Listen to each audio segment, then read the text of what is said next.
रसूल अकरम सल्लल्लाहु अलैहि वसल्लम ने फरमाया है कि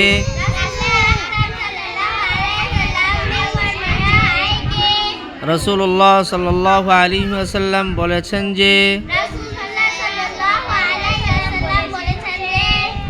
बीच की चाल चलना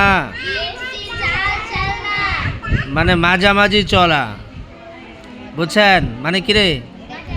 বেশিও টাকা পয়সা খরচ না করা আবার একেবারে কমও খরচ না করা মাঝামাঝি খরচ করা এই কথা বুঝেন কথা কয় না यानी किफ़ायत शारी के साथ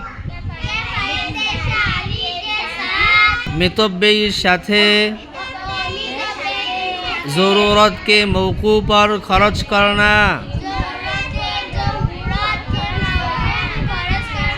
ए उर्दू पारानेडी ज़रूरत के मौक़ू पर प्रयोजनेर समय खरच करना खरच करा এই যে এখানে বলছে বীজ কি চাল চালনা মানে কি যতটুকু জরুরত যতটুকু প্রয়োজন ততটুকু খরচ করা অর্থাৎ কিফায়েতে শাহরি যেটাকে বলা হয় মিতব্যয়ী কথা বুঝতে পারছেন आधी कमाई है आधा कमाई जो शख्स बीच की चाल चलता है वो मोहताज नहीं रहता যেই ব্যক্তি মাঝামাঝি ভাবে চলে সে অপরের মোহতাজ বা মুখাপেক্ষী থাকে না বুঝছেননি মনে করেন যে সে মিতব্যয়ী 15 টাকা কামাইছে 5 টাকা খরচ করছে আর 10 টাকা তার আয় 10 টাকা কিরে ফ্যামিলিরে 5 টাকা দিয়েছে আর 5 টাকা এদিক ওদিক দান সদকা করছে তাহলে এই শ্রেণীর লোক 5 টাকা কিন্তু কি হয় লাভবান হয়ে থাকে মিতব্যয়ী বেশিও খরচ করে না আবার বেশি এই কি বলে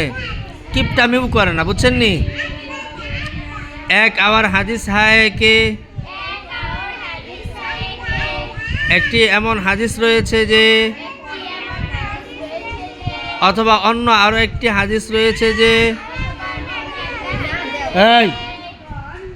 रसूलुल्लाह सल्लल्लाहु अलैहि वसल्लम ने फरमाया कि रसूल सल्लल्लाहु अलैहि वसल्लम বলেছেন যে अल्लाह ताला ने तुम्हारे लिए अल्लाह ताला तुम्हारे जন্য माल के ज़ाय करने को नापसंद फरमाया है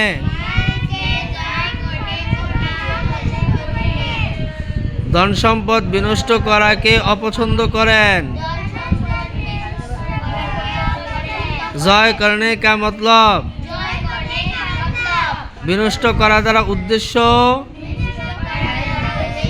बेमौका खर्च करना है बे জায়গায় খরচ করা মানে যেখানে খরচ করার কোনো প্রয়োজন নাই সেখানে কি করে রে খরচ করে পারবেন এতটুকু